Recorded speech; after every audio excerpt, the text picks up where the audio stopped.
ఈరోజు కదా మాయా కూజ. ఒక పేదవాడు రోజు అడవికి పోయి కలప కొట్టి తెచ్చి అది పట్టణంలో అమ్ముకుని పొట్టపోసుకుంటూ ఉండేవాడు. అతను ఎంత శ్రమపడినా రోజుకి 3 అణాల కంటే ఎక్కువ రాబడి వచ్చేది కాదు. ఆ 3 అణాల డబ్బుతో కుటుంబ పోషణ జరగకపోయేసరికి అతనికి జీవితం మీద విరక్తి అనిపించింది. చివరికి ఒక రోజు ఇల్లు విడిచి వెళ్ళిపోయాడు. అలా పోగా పోగా కొంతసేపటికి అతనికి ఆకలి వేసింది. కానీ చేతిలో పైసా లేకపోతే ఎవరు ఆదరిస్తారు? మరికొంత దూరం పోయేసరికి ఒక మైదానం కనపడింది. ఆ మైదానంలో కొంతమంది సిపాయిలు కవాతు చేస్తూ బుధవారం కాదు గురువారం, గురువారం కాదు బుధవారం, రైటు లెఫ్టు రైటు లెఫ్టు అని అడుగులు వేస్తున్నారు. కట్టెలవాడు వాళ్ళ కవాతు ఆశ్చర్యంగా చూస్తూ నిలబడిపోయాడు. కొంతసేపటికి సిపాయిల కవాతు పూర్తయింది. వాళ్ళు భోజనాలకని కూర్చున్నారు. కానీ ఒక్కరు కూడా కట్టెలవాడిని రమ్మనలేదు, పొమ్మనలేదు. వాడికి కడుపులో ఎలకలు గంతులేస్తూ ఉండటం చేత తానంతట తానే పోయి ఒక విస్తరు ముందు కూర్చున్నాడు. అతను తిండి తిన్నంతసేపు సిపాయిలు ఏమీ అనలేదు. కానీ తీరా లేచి పోబోయేసరికి వాళ్ళు, అబ్బాయి అలా పోవటానికి వీల్లేదు, మా తిండి తిన్నందుకు సరిపడేటట్టు పనిచేసి మరీ పోవాలి అన్నారు. అందుచేత వాళ్ళతో పాటు బుధవారం కాదు గురువారం, గురువారం కాదు బుధవారం, లెఫ్ట్ రైటు అంటూ అతను కూడా చేస్తూ ఉన్నాడు. రాత్రిపూట వాళ్ళ మకాంలోనే పడుకుని తెల్లవారగానే మళ్ళీ పోయి వస్తాను అన్నాడు. ఇప్పుడు కూడా వాళ్ళు పోవటానికి వీల్లేదు. మా తిండి ఎవరైతే తింటారో వాళ్ళు కనీసం 5 ఏళ్ల వరకైనా మాకు సేవ చేస్తూ ఉండాలి. ఒక్కొక్కప్పుడు 25 ఏళ్ల వరకు కూడా ఉండిపోవాల్సి వస్తుంది. ఇది మా నియమం అని చెప్పారు. వాళ్ళ తిండి తిన్నందుకు చచ్చినట్లు ఆ కట్టెలవాడు సిపాయిలతో పూర్తిగా 5 ఏళ్ల పాటు ఉండిపోయి వాళ్ళను సేవించుకున్నాడు. గడువు తీరటంతోటే అతను సేనాధిపతి వద్దకు వెళ్ళి సెలవిప్పించమనేసరికి సేనాధిపతి అతని సేవకు మెచ్చుకుని ఒక పటక, ఒక పిల్లను గ్రోవి, ఒక చొక్కా, ఒక లోహపు కూజ, ఈ 4 బహుమతి ఇచ్చాడు. వాటితో మళ్ళీ తన పూరి గుడిసె చేరుకుని మునుపటిలాగే కట్టెల వృత్తి కొనసాగించాడు. ఒకరోజు తను సంపాదించుకువచ్చిన బహుమతుల సంగతి జ్ఞాపకం రాగా వాటిల్లో పటకా తీసి నడుముకు పెట్టుకుని మామూలుగా అడవికి వెళ్ళాడు. ఈరోజు కూడా ఎప్పటిలాగే 3 అణాలు మాత్రమే రాబడి వచ్చింది. ఇందుకు విచారిస్తూ ఆ 3 అణాలు పటకా సంచిలో వేసుకుని అతను ఇల్లు చేరుకున్నాడు. ఆ తరువాత బజారుకు పోయి తన పటకా సంచిలో ఉన్న 3 అణాలలో ఒక అణ దుకాణదారునికి ఇద్దామని తీయబోయాడు. తీరా చూసేసరికి 3 అణాలకు బదులు 3 వరహాలు ఉన్నాయి. అది చూసి అతను నిర్ఘాంతపోయి మాట్లాడకుండా చల్లగా ఇంటికి చేరుకున్నాడు. మరునాడు యథాప్రకారం కలప మోపుకి 3 అణాలే వచ్చింది. పటకా సంచిలో వాటిని వేశాడు. తిరిగి తీసేసరికి మళ్ళీ 3 వరహాలున్నాయి. ఈ మహిమంతా తాను ధరించిన పటకా సంచిలోనే ఉంది అని అతను గ్రహించాడు. ఏ రోజుకా రోజు అతను పటకాలో పడేసే 3 కాసులు 3 వరహాలుగా మారిపోతుండేవి. ఇక శ్రీమంతుడు కావటానికి లోటేముంది? అతను కొద్ది కాలంలోనే కోటీశ్వరుడయ్యాడు. మరికొన్నాళ్లకు కట్టెలవాడు కాలం చేయగా అతని కుమారుడు ఈ వృత్తి కొనసాగిస్తూ వచ్చాడు. ఆ కుర్రవాడికి కూడా మోపుకి 3 అణాలు మాత్రమే వచ్చేది. వాడు కూడా విరక్తితో ఒకనాడు తల్లి వద్దకు వెళ్ళి, అమ్మా అమ్మా, ఎన్నాళ్ళు శ్రమపడినా మోపుకి 3 అణాలకు మించి ఒక్క దమ్మిడి అయినా ఎక్కువ రావటం లేదు. నాన్న కూడా నేను కొట్టినన్ని కట్టెలే కదా కొట్టేవాడు. కానీ రాత్రి అయ్యేసరికి ఆయన వరహాలు కురిపించేవాడే. ఈ కీలకమేదో నాకు చెబితే గాని వీల్లేదు అంటూ పట్టుబట్టి కూర్చున్నాడు. ఆమె ఆ రహస్యం వెల్లడి చేయకుండా తప్పించుకోబోయింది. కానీ అతను లొంగక, చెబితే చెప్పావు, లేకుంటే ఏం చేస్తానో చూడు అంటూ బెదిరించాడు. ఈ బెదిరింపుకి భయపడి ఆమె తక్షణమే కొడుకును ధనాగారంలోకి తీసుకుపోయి, నాయనా, ఇదిగో నీ తండ్రి సంపాదించిన ఆస్తి అంతా ఇదే. బాగుపడతావో చెడిపోతావో ఆ పైన నీ అదృష్టం అని చెప్పింది. అదంతా ఒక్కసారిగా చూసేసరికి ఆ కుర్రవాడికి కళ్ళు జిగేలుమన్నాయి. మనస్సు అనేక విధాలా పరిగెత్తింది. రాజకుమార్తెను పెళ్లి చేసుకోవాలనుకుని తన ఉద్దేశం ఆ దేశపు రాజుకు తెలియజేశాడు. ఈ రాయబారం విని రాజు నవ్వాపుకోలేకపోయాడు.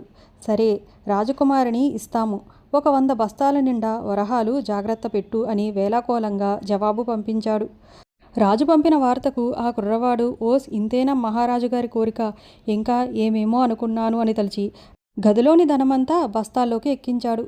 ఆ ధనంతో పూర్తిగా 99 బస్తాలు నిండాయి. 100వ బస్తా పూర్తి కాలేదు. అప్పుడు ఆ కుర్రవాడు తల్లితో, 99 బస్తాల ధనం సంపాదించగలిగిన నా తండ్రి అంతటితో ఊరుకుంటాడా? ఇంకా ధనం ఉండి తీరాలి. ఎక్కడ దాచావో చెప్పు అన్నాడు. తల్లి కొడుక్కి ఎంత చెప్పినా లాభం లేకపోయేసరికి ఆమె వాడికి భర్త సంపాదించిన పటకా ఇచ్చి దాని రహస్యం వెల్లడి చేసింది. ఈ రహస్యం తెలిసిన కొద్ది రోజులకే కుర్రవాడు ధనం పోగు చేసి మరో బస్తా పూర్తి చేసి రాజుగారికి పంపించాడు. 100 బస్తాల వరహాలు అందుకోగానే రాజు ఆశ్చర్యపడి కుర్రవాడిని రమ్మని కబురు చేశాడు. ఓయ్ అబ్బాయి, నీ ప్రజ్ఞకు చాలా సంతోషించాము. షరతు నెరవేర్చావు గనక మా అమ్మాయిని నీకిచ్చి పెళ్లి చేయటానికి నాకేమీ అభ్యంతరం లేదు.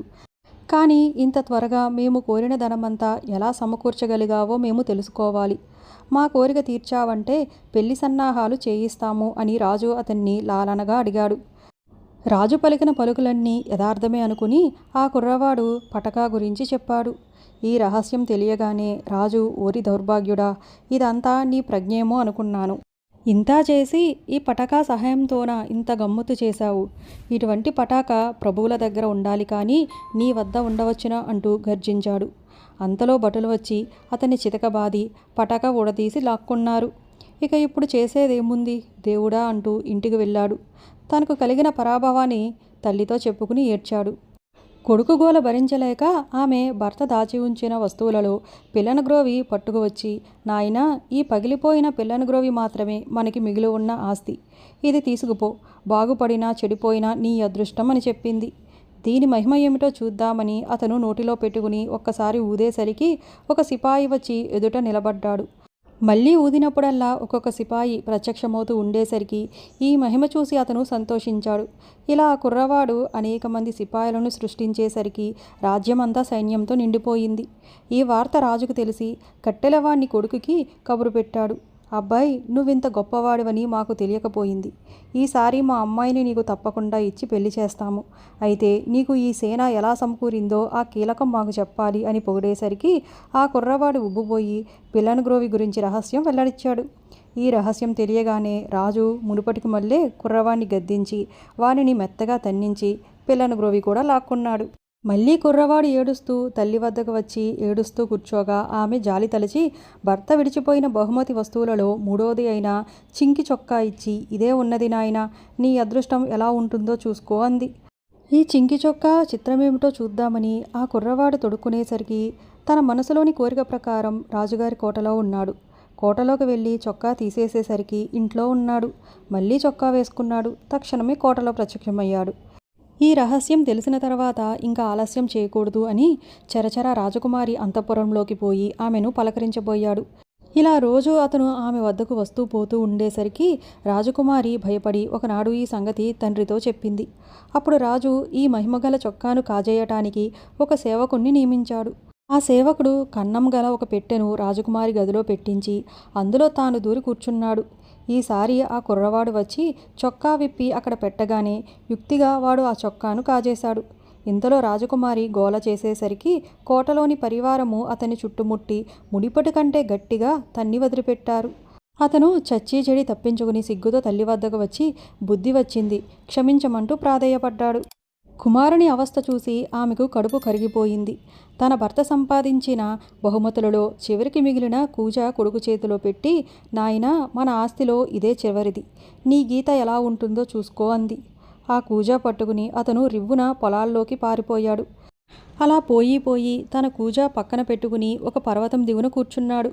వెంటనే ఒక దివ్యమైనటువంటి తోట కనపడింది. ఆ తోట రకరకాల ఫలజాతులతో నిండి ఉంది. ఆ చెట్ల పళ్ళు చేతికి అందుతున్నాయి. తన దగ్గరగా ఉండే ఒక చెట్టు నుంచి ఒక రేగుపండు తుంచి తినబోయాడు. అది అలా గొంతులో దిగిందో లేదో అతని తల మీద 2 గొర్రె కొమ్మలు ములుచుకు వచ్చాయి. ఏం తోచక అతను చేయి చాపి మరొక చెట్టు నుంచి జామపండు వంటిది తీసుకుని తినబోయాడు. అది నోటికి తగలడంతోనే అతను ఒక గాడిద స్వరూపం పొంది గాడిద అరుపులు అరవటం ప్రారంభించాడు. గాడిద రూపంలో ఉన్న ఆ కుర్రవాడు ఆ దగ్గరలోనే ఉన్న గడ్డి మేయగా ఆ గడ్డి కొరికిన తక్షణమే అతను మామూలు మనిషి అయిపోయాడు. ఈ విధంగా మార్పులు కలిగిన తర్వాత అతను ఆ ఫలాలు, ఆ గడ్డి ఆనవాలు పెట్టుకుని రకానికి కొంచెం తీసుకుని జేబులో నింపుకున్నాడు. ఒక యోగి వేషంతో దైవ ప్రార్థనలు చేసుకుంటూ అతను పోతూ ఉండగా 10 మంది కలిసి ఆ యతీశ్వరుని వద్ద ఏమైనా మహత్తు ఉన్నదేమో తెలుసుకుని మేలు పొందుదామనే ఆశతో గుమిగూడారు. ఒక చెట్టు కింద బస ఏర్పాటు చేసుకుని వాళ్లకు ఉపదేశం చేయటం మొదలుపెట్టాడు.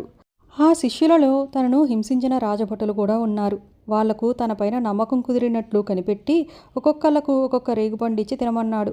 వాళ్ళు ఆ పండ్లు తినగానే తలలపైన గొర్రె కొమ్ములు మొలవటం మొదలుపెట్టాయి.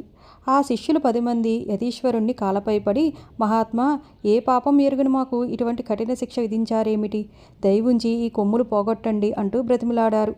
దానికి ఆ కుర్రవాడు, అయితే మీరు నన్ను కొట్టి నా వద్ద నుంచి లాక్కున్న పటాకా, పిల్లన గ్రోవి, చింకి చొక్కా నాకు పట్టుకు వచ్చి ఇవ్వండి.